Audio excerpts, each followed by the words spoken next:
Pemilu 2024 mendapat banyak sorotan sebelum hari pencoblosan. Publik menyorot pada perilaku presiden yang dinilai berpihak pada pasangan Capres-Cawapres Prabowo Gibran.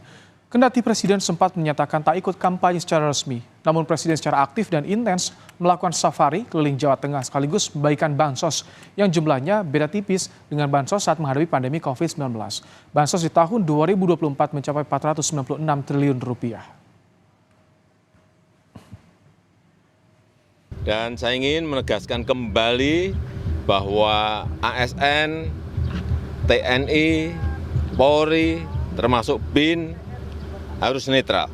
Presiden memang diperbolehkan undang-undang untuk kampanye. Dan juga sudah pernah saya tunjukkan bunyi aturannya. Tapi jika pertanyaannya apakah saya akan kampanye, saya jawab, tidak, saya tidak akan berkampanye. Saat ini tengah berlangsung proses rekapitulasi suara. KPU memiliki waktu hingga 35 hari sebelum menetapkan pemenang pemilu 2024.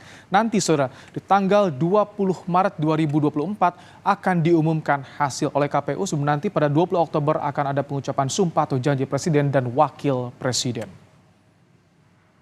Ya, saudara, KPU sebagai penyelenggara pemilu harus menunjukkan sikap profesional sampai nanti seluruh tahapan pemilu dan juga proses hukum jika ada gugatan selesai dilaksanakan. Kita harap pemilu 2024 bisa hasilkan pemimpin sesuai harapan serta tidak menyisakan kecurigaan dan ketidakpuasan secara berlebihan. Demikian catatan Kompas TV kali ini.